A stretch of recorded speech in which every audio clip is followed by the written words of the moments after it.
This homeless man is quietly sitting on the train. The peace doesn't last long. A group of young troublemakers enters the train car.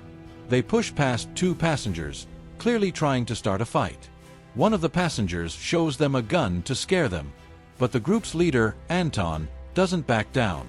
Anton and his friends manage to intimidate the man with the gun. He gives up and walks away after saying they will be moving some weapons soon. Then Anton notices the homeless man sitting alone. He decides to mess with him and try to steal his alcohol. But the man grabs Anton's hand and doesn't let go. This man is not just any homeless guy. His name is John Reese. He's actually a former special agent with serious combat experience. Anton tries to pull his hand away, but John keeps holding on. Eventually, John lets go, but Anton keeps mocking him, saying he didn't bring enough alcohol to share with the whole group. Anton and his gang have no idea who they are dealing with, so they try to surround John and threaten him. John reacts quickly. He takes them down one by one, breaking hands, hitting knees, and striking their throats, just hard enough to leave them gasping for air. All five end up at the police station. Officer Carter watches the security footage. She walks into the room where John is being held. She jokes that he should have punched the punks even more. While trying to make conversation, John stays quiet. But Carter has a plan to find out who he really is. She gives him a new cup of water, carefully touching the inside to collect his fingerprints. Then she brings the cup to the forensics team. They scan the prints and compare them with police records. They discover his real name, John Reese. He has been connected to multiple crime scenes, and there are 4 arrest warrants for him in different countries. Clearly, this man has a long and complicated history. Even though Carter wants to learn more, John is suddenly released by a mysterious lawyer. The lawyer takes him to meet Harold Finch, a wealthy man, who knows everything about John's past. Harold also knows John is drinking to forget his pain, so he tells John what he needs: a purpose and a mission. He takes John into the center of New York City and tells him someone dies there every 18 hours. But what if they could prevent some of those deaths? Harold explains that he has access to a list of people who are going to be involved in future crimes. He shows John a woman named Hanson, saying something bad is about to happen to her. The problem is, Harold doesn't know if she's going to be the victim or the attacker. So he asks John to follow her and figure it out. John doesn't trust Harold yet. He thinks Harold might just be stalking an ex. So he walks away. Harold's men try to stop him, but John handles them easily. Later, John changes his appearance by shaving at a hotel. That night, Finch sets him up again. He plays a recording of a murder that happened in the hotel room next door 3 years ago. He adds that John was too late to save his friend Jessica too. This reveals that John once had a girlfriend he truly loved and lost. John is angry and yells, "What the hell do you know about it?" But Finch is right. John realizes that by working together, they might be able to save lives. Harold then takes him to his secret base of operations, and John agrees to hear more.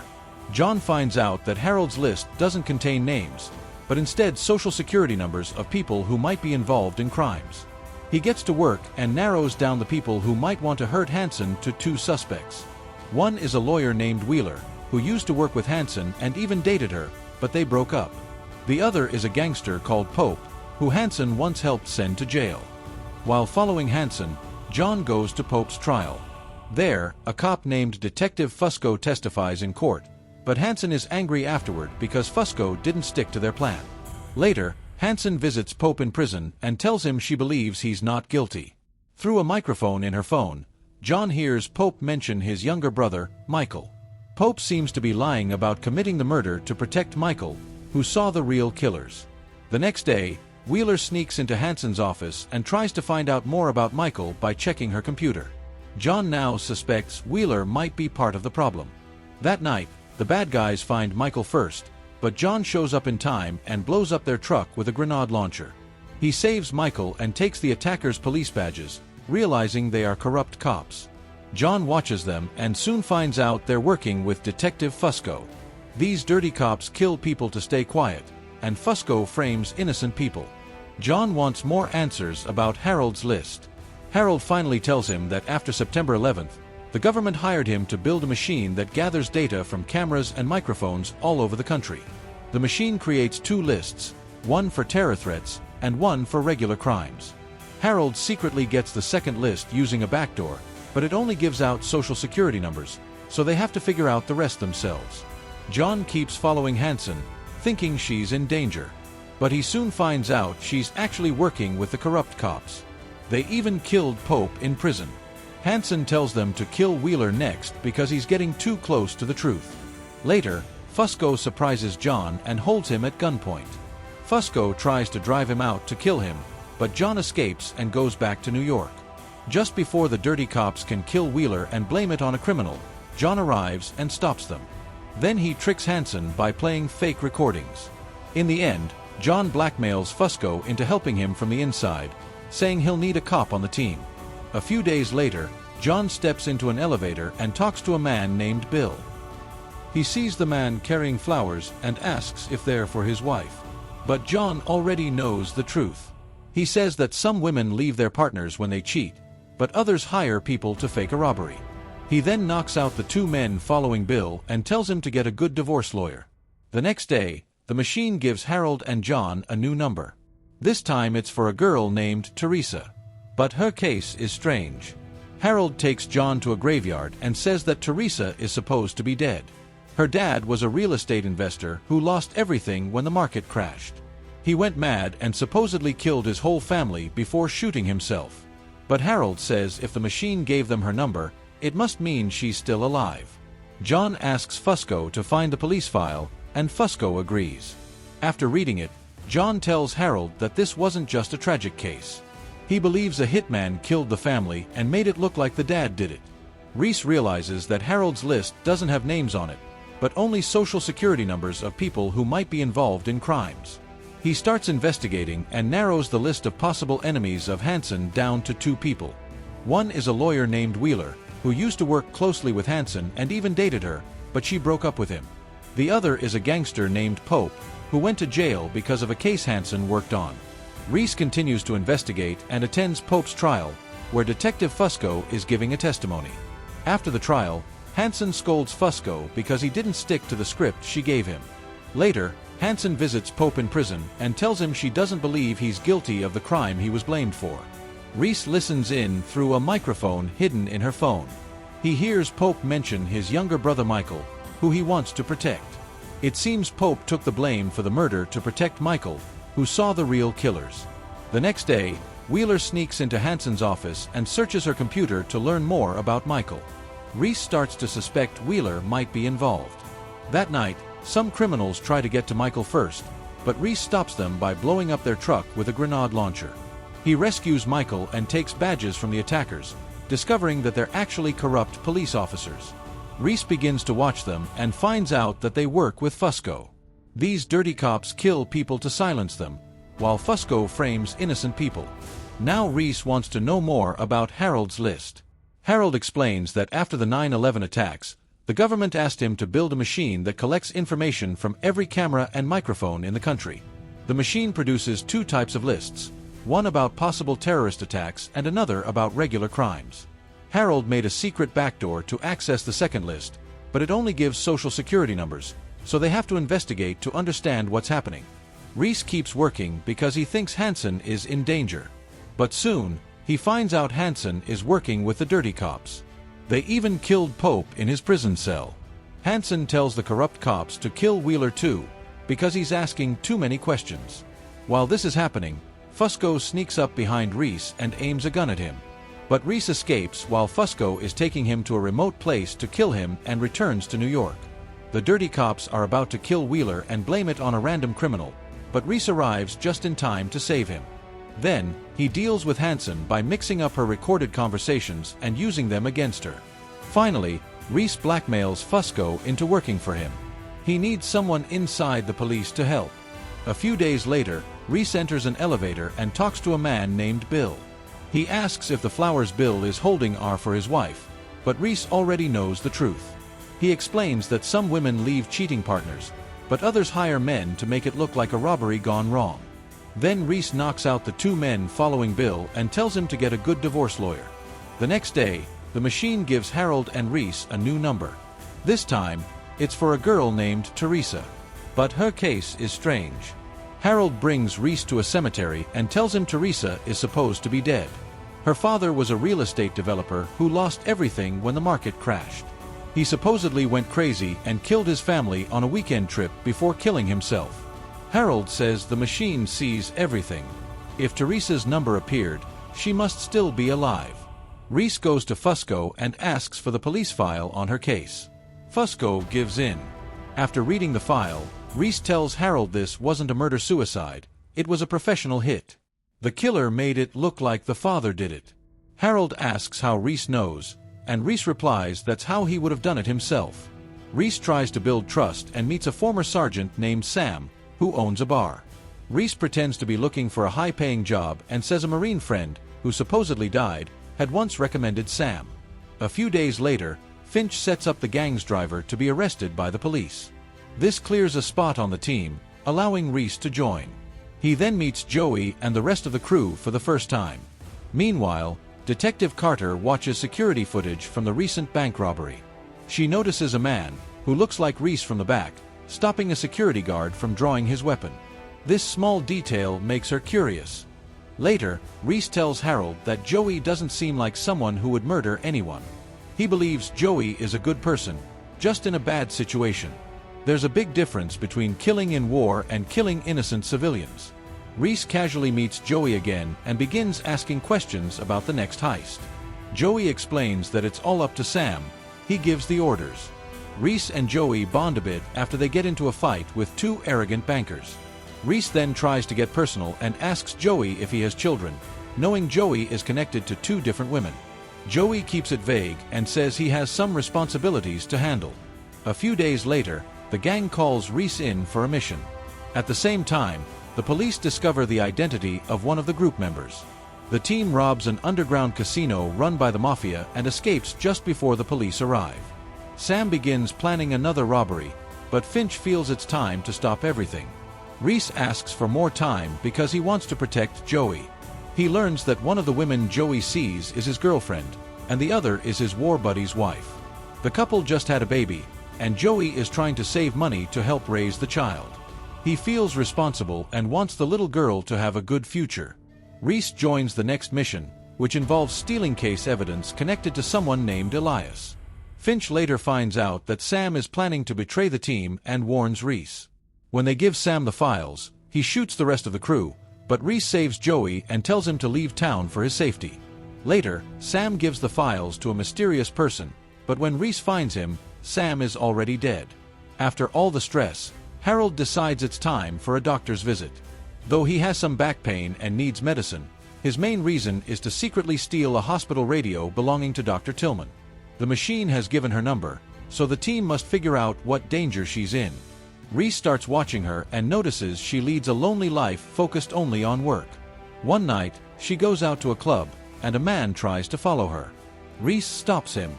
Inside the club, Reese sees another man, Andrew, who had bumped into Tillman earlier. Reese bumps into Andrew on purpose and finds out he's carrying drugs. The bartender tells Reese that Tillman visits the club alone every night, and it's clear Andrew has noticed her. The next day, Reese breaks into Andrew's apartment and checks his computer. He finds disturbing files that prove Andrew is a predator looking to take advantage of women. He even had a criminal record in college, but it was erased. Meanwhile, Carter reviews video from the case file heist. She notices one of the thieves briefly talked to Harold. Later that night, Reese watches Andrew talk to Tillman in the club. They flirt briefly, and Andrew asks her to come home with him. She refuses, and as he walks away, Tillman follows Andrew and uses a camera to zoom in and watch him closely. John calls Finch to tell him that Andrew isn't following Tillman, it's the other way around. She's the one stalking him. John then goes to Fusco and asks for Andrew's old file. When John reads it, everything becomes clear. Back in college, Andrew was accused of sexually assaulting a young woman. The case was dropped because she waited 2 days before reporting it, and they said there wasn't enough evidence. Sadly, That young woman later took too many drugs and died. But this woman wasn't just anyone. She was Dr. Tillman's sister. Now, the doctor wants revenge. The machine gave them her number not because she's in danger, but because she might hurt someone. Meanwhile, Harold gets a visit from Carter, who asks what the thief said to him. Harold lies and says the man just told him to stop staring. John keeps digging and finds out that Tillman bought enough chemicals to destroy a body. She clearly plans to kill Andrew. John decides to stop this by making Andrew disappear. He sets up a fake accident using Andrew's car and fills it with drugs. The police arrest Andrew, but he's released the next day. Reese is frustrated, but Fusco explains that Andrew is rich and has 4 lawyers wearing suits more expensive than Fusco's whole yearly salary. That night, Tillman breaks into Andrew's place, tasers him, drugs him, and rolls him out in a wheelchair to her van. John stops her and asks her to talk. He says he knows what she's doing, and yes, Andrew is tied up in the back of the van. John tells her not to kill Andrew. If she does, she'll lose the best part of herself. She's not a killer, she's someone who saves lives. Later, John takes Andrew to a quiet place and talks with him. He wonders if people can truly change, or if they always stay the same. Should he let Andrew live, or kill him? John questions if good people still exist or if only good choices remain. He asks Andrew to help him decide. Then, the screen goes black. A few days later, the machine gives Finch a new number: Samuel Gates. He's a respected judge at the Supreme Court, known for being tough on crime. That means he's made many enemies. John follows Samuel and sees some men following him too. One man looks like he's about to do something, so John gets ready to stop him. But instead, the guy just sends a text and throws the phone in a trash can. John grabs the phone and reads a message about Samuel's son graduating. Then he realizes they've been following the wrong Sam Gates. At that moment, some bad men try to kidnap Samuel's son. John fights back but gets shot and passes out. The men take the boy. Soon after, the judge gets a call from the kidnappers. They tell him they have his son and warn him not to tell anyone. The judge is devastated. John shows up and offers his help. He says the kidnappers will keep the boy alive as long as he's useful. The judge wants to know who John is, but John just says he's someone trying to help. They both go to the judge's house. The judge wonders how the kidnappers got past the alarm system. John tells him to wait for the next call from the kidnappers while he checks the nanny's house. Meanwhile, Finch tries to hack the phone company. Finch tries to trace the phone call made by the kidnappers to the judge, but for now, he can't track it. Meanwhile, Reese discovers that the nanny has been killed. Most likely, the kidnappers got the alarm code from her before killing her. Later, Finch helps Reese find one of the men Reese saw earlier. Reese catches him and beats him up. When the man falls unconscious, Reese opens his shirt and sees a tattoo that shows he's part of a gang called SP9. This gang is originally from Eastern Europe, but now they either moved to New York or opened a local branch there. That night, the kidnappers call the judge again. But this time, they don't ask for money. Instead, they want the judge to drop a case involving a woman named Angela. If she goes free, they say, he'll get his son back. After the call, the judge tells Reese that Angela's case is actually a simple one. She hit someone with her car and left the scene. Meanwhile, Finch finds out that the SP9 gang has grown and is now active in about 18 countries. The next day, the judge goes to court for Angela's case. He helps her side but delays the final decision as much as he can. The gang leader calls again and warns the judge to stop playing games, but the judge insists he has to follow the law. Reese questions the gang member he captured and gets the location of a place where the man collects his payments. Reese goes there and finds $500,000 after taking down 2 guards. Finch listens to a phone call between Angela and the gang leader and connects the dots. Angela works at a bank that developed a program to detect money laundering. But she can shut down that system with a simple click on her computer. She's helping the gang move their illegal money through the bank. The gang also uses online payments to fund their operations and pay people like lawyers. The next day, Finch sneaks into the bank pretending to be an employee and steals some files from the servers. As the trial continues, Reese tries to find the judge's son. But the boy is not at the location Reese expected. Since the judge still hasn't heard anything about his son, He's forced to declare Angela not guilty on all charges. Later, the gang boss calls the judge and tells him where to pick up his son. But Reese suspects they will try to kill him. When the judge arrives, the gang members ask him to say goodbye to his son. Suddenly, Reese shows up with Angela and reveals what he knows. Angela turns off the bank's anti-laundering software for 3 minutes every morning, just enough time for the SP9 gang to do their transactions. That's how she helps the operation. The gang boss realizes their whole operation is exposed and ruined. He tells his men to kill everyone. A shootout happens, and the gang is defeated. Finch gives all the evidence to a lawyer so that Angela can be sent to jail. The police later find her tied up with the other gang members. Later, Reese needs to reach the next person picked by the machine. He pretends to be a chauffeur to get close. He meets a woman named Zoe Morgan and acts like he's her new driver. Zoe is suspicious, so she calls the company to check if they really sent her someone. But Finch is already handling that call. Zoe answers the phone and pretends to confirm that John is her driver. John drives her to a place where she secretly pays a man to get a gun. But back at her apartment, Finch finds another gun hidden there. John comments that she probably bought a second gun because it's untraceable. Zoe changes clothes while John drives her to an event. He follows her because he thinks she might be involved in something suspicious. At the event, Zoe meets with a high-ranking police officer and gives him the gun. Their conversation shows that a police officer had lost his gun, and Zoe recovered it for him to avoid trouble. Later, John drives Zoe home, and she tells him to be there again the next day. Be here tomorrow at 10 sharp. Finch asks John what he thinks is going on. John explains that Zoe is a fixer, someone who solves problems for money.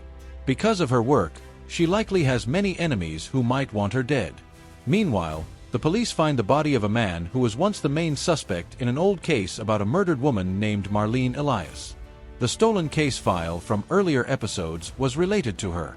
Detective Carter talks to the former investigator on the case. He explains that Marlene worked as a waitress at a cocktail bar owned by a mafia boss. That boss had an affair with her, but when she wanted him to leave his wife, he got tired of her and hired the man, now dead, to kill her. The case was covered up by the mafia, and the killer went free. Marlene and the mafia boss had a son. That son might be the one who stole the case file and killed the original suspect in his mother's case. Zoe soon gets in trouble with a man named Mark Lawson, who is the heir to a large pharmaceutical company. He had hired Zoe to recover a video recording of his illegal affair. After killing the journalist who had the video, Mark now wants to kill Zoe to clean up any loose ends. John steps in and saves her, while Finch pretends to be a big investor in the company to meet Mark. Harold's investigation reveals that Mark not only had an affair with the woman in the video, but she was also going to expose a big scandal involving one of the company's new drugs. Mark couldn't let that happen, so he killed her. John and Zoe break into the pharmaceutical company's headquarters. They recover deleted files from the main computer. Finch analyzes them and finds out the company's new drug has a death rate of 3%. 6 people out of 200 died. That's far too high. The company tested the drug on people who are now all dead. They probably bribed the authorities to keep this quiet and get their drug approved. Unfortunately, John and Zoe are caught. They are tied up, and Mark is about to kill them. But Zoe tells him that she already emailed a copy of the report to someone she trusts. Hope you don't mind, I emailed a copy to a friend. Mark tries to negotiate with her. Zoe agrees to take him to the person with the report, but only if he promises not to hurt her. Before they leave, Zoe tells John he shouldn't have trusted her, and secretly slips him a paperclip. John uses it to free himself, takes down the guard, and rescues Zoe. The team makes all the evidence public. The pharmaceutical company is finally exposed and held accountable for their crimes. Before they part ways, John tells Zoe to stay out of trouble. But she answers that for someone like her, that's not really possible. The film skillfully combines several genres: action, thriller, police procedural, and drama, to create a rich and gripping story. What sets it apart is its well-constructed plot, where every element fits perfectly together. The tension builds steadily throughout the movie, with thrilling chases, surprising twists, and important revelations that keep the audience hooked. The main characters are particularly well developed. John Reese, a former soldier with a complicated past, adds emotional depth to the story through his moral dilemmas and protective instincts. Harold Finch, a tech genius working behind the scenes, brings an intellectual dimension to the plot. Zoe Morgan introduces mystery and pragmatism in this dark world. These characters grow over the course of the film, making them relatable and believable. The storyline also tackles current themes like corruption in big pharmaceutical companies, mafia money laundering, and mass surveillance, which gives the film real relevance today. It encourages viewers to think about the ethical consequences of technology and the struggle between good and evil in a complex world. Finally, the pacing is well managed, alternating intense action scenes with quieter moments where character motivations are explored. This balance avoids monotony and keeps interest high until the end, with memorable scenes and well-written dialogues. Despite many strengths, the film has a few flaws that might bother some viewers. Firstly, the complexity of the plot and the many subplots can sometimes confuse the audience. There are so many details, secondary characters, and twists that it can be hard to follow everything, especially for those not used to such intricate stories. Some secondary characters feel underdeveloped. They seem to have interesting potential but mostly serve to move the plot forward without clear motivations or personalities. This gives these roles a somewhat superficial feel, while better development could have added more depth to the film. Additionally, some action or infiltration scenes feel unrealistic. The protagonists sometimes seem to get out of dangerous situations too easily, which can reduce the story's credibility. For example, how they access highly secured places or escape from powerful enemies can appear oversimplified or exaggerated. Lastly, although technology plays a key role in the story, its functioning isn't always explained clearly. For viewers without technical knowledge, this can leave gaps and unanswered questions, which harms overall understanding.